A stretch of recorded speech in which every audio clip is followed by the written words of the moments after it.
Telugu Desam party కార్యకర్తలు ఇంత పెద్ద ఎత్తున వచ్చారంటే కడప గడ్డ తెలుగుదేశం పార్టీ యొక్క అభిమానులదని మరొక్కసారి తెలియజేసుకుంటున్నాను. ఈరోజు ఈ కార్యక్రమం, ఈ మహానాడు కార్యక్రమం ఇంత విజయవంతం అవడానికి కారణమైన మన Mahanadu coordination team, food committee కానీ, డెకరేషన్ టీం కానీ, అరేంజ్మెంట్స్ టీం కానీ, ప్రతి ఒక్కరికి, అలాగనే అధ్యక్షులు శ్రీనివాస్ రెడ్డి గారు కానీ, మంత్రి సవిత గారు కానీ, అలాగనే ఈ కార్యక్రమానికి వచ్చిన అబ్జర్వర్స్ కానీ, మా జిల్లా ఎమ్మెల్యేలు, ఎమ్మెల్సీలు, ఇన్ఛార్జీలకు అందరికీ ధన్యవాదాలు తెలియజేసుకుంటున్నాను. అంతకంటే ముఖ్యంగా మన కార్యకర్తలు ఈ యొక్క కార్యక్రమాన్ని విజయవంతం చేసుకుంటున్నారని మరొక్కసారి తెలియజేసుకుంటున్నాను. ఈరోజు గర్వంగా తెలియజేసుకుంటున్నాను, we are from Kadapa, we are proud to be Kadapa people. ఇది కడపలో జరుగుతుంది కాబట్టి ఇంత పెద్ద చారిత్రాత్మకమైన ఘట్టం మన కడపలో మనం ఆహ్వానిస్తున్నాం, మనం అతిథులకు సేవ చేసుకుంటున్నాం. ఈరోజు ప్రతి ఒక్కరికి ఈ కార్యక్రమంలో అరేంజ్మెంట్ చేసి శభాస్ అనిపించుకున్నామంటే అది కడప జిల్లాలో ఉన్న తెలుగుదేశం పార్టీ అంటే. 43 సంవత్సరాల తెలుగుదేశం పార్టీ చరిత్రలో మొట్టమొదటిసారి మహానాడును ఈసారి మన అధ్యక్షులు మాన్య శ్రీ నారా చంద్రబాబు నాయుడు గారు, అలాగనే మన జాతీయ ప్రధాన కార్యదర్శి గారు నారా లోకేష్ గారు వాళ్ళు నిర్ణయించడమే మనకు దక్కిన గర్వంగా తెలియజేసుకుంటున్నాను. ఈరోజు తెలుగుదేశం పార్టీ ఏ స్వార్థం కోసమో కాదు, ఎవరి కోసమో కాదు పుట్టిన పార్టీ.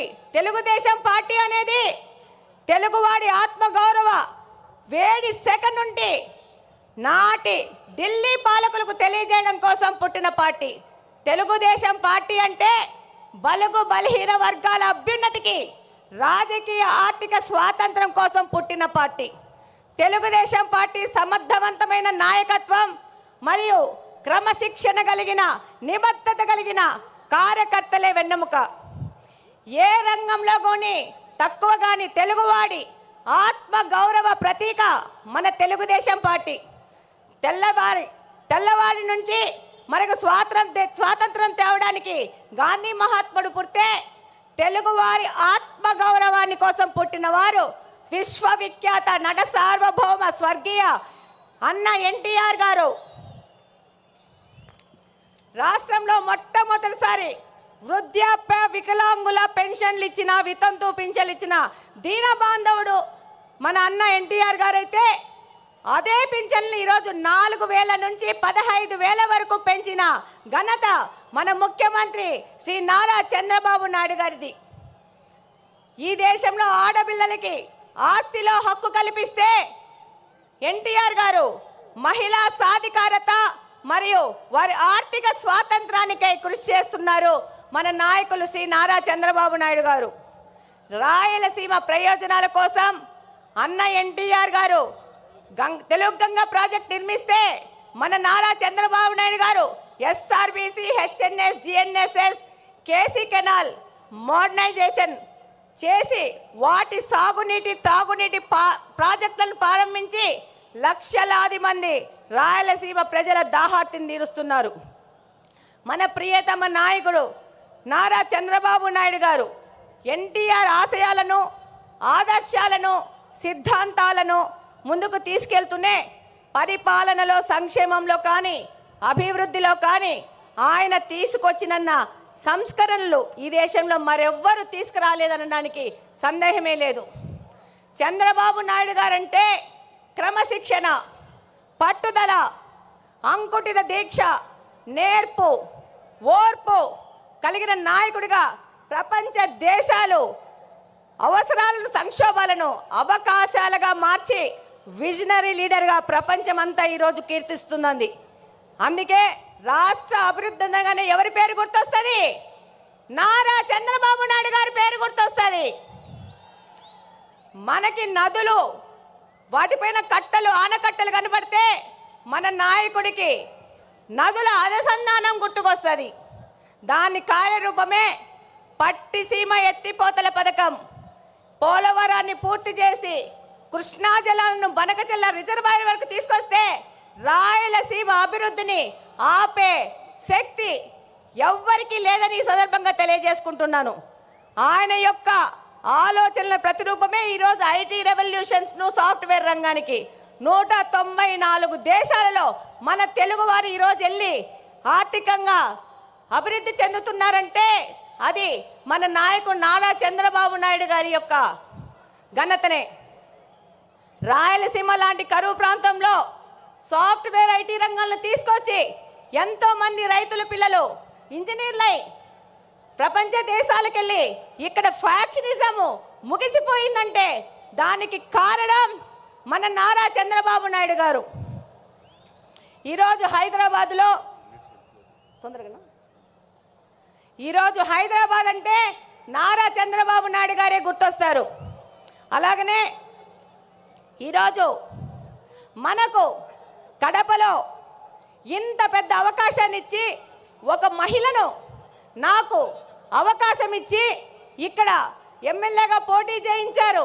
దానికంతకు ముఖ్య కారణం శ్రీ నారా చంద్రబాబు నాయుడు గారు, నారా లోకేష్ గారు. ఈరోజు మన నారా లోకేష్ గారు 1 కోటి మంది సభ్యత్వాలను చేసుకొని వాళ్ళకు ఇన్సూరెన్స్ అని ఏదైనా ప్రమాదం జరిగితే 5 లక్షల బీమా వాళ్ళకు వచ్చే విధంగా చేశారంటే భారతదేశంలోని ఏ పార్టీ కూడా ఈ విధమైన కార్యక్రమం చేయలేదు. అది తెలుగుదేశం పార్టీ వంతైంది. ఈరోజు తెలుగుదేశం పార్టీ తరఫున నన్ను నిలబెడితే ఏం మాట్లాడినారు? గంగిరెద్దు అన్నారు, బుడబొక్కలు అన్నారు, నీ ఇంటికి వస్తామన్నారు. ఒక్కసారి ట్రై చేసి చూడండి. బుడ్డా వెంగళరెడ్డి ఇంటి ఆడబిడ్డని ఇంటికి రిటర్న్ వీల్ చైర్లో పోతారు. ఈ సందర్భంగా తెలియజేస్తున్నాను, ఎవరే గాని తెలుగుదేశం కార్యకర్తని టచ్ చేసి చూడండి, అదే వారి చివరి తప్పైపోతుంది. శ్రీ నారా చంద్రబాబు నాయుడు గారి ఆశయాలతో ఇక్కడ ఎమ్మెల్యేగా గెలిచి మీ అందరికీ తెలుసు. ఈరోజు పులివెందుల ఎమ్మెల్యే 2 సార్లు ప్రచారానికి వచ్చాడు. రెండవసారి మా ఎమ్మెల్యేని చూడొద్దండి, నన్ను చూసి ఓట్లేయండి అన్నారు. కానీ మా తెలుగుదేశంలో పార్టీలోని కార్యకర్తలు, నాయకులు, మన ప్రజలు అది తిరస్కరించి తెలుగుదేశం పార్టీకి ఓటేశారంటే మీరందరూ 2 ఎమ్మెల్యేలను ఓడగొచ్చినారు కడప నియోజకవర్గం నుంచి. ఈరోజు మన నాయకుడు చంద్రబాబు నాయుడు గారి ఆశయాల ప్రకారము ఆయన దగ్గరికి కడప నియోజకవర్గ అభివృద్ధి కోసం పలుసార్లు పోతున్నాం. ఆర్థిక పరిస్థితి ఇబ్బంది ఉన్నా కూడా సార్ని ఇబ్బంది పెడుతూ కడప నియోజకవర్గం విషయము ప్రతి ఒక్కసారి తీసుకెళ్తున్నాం.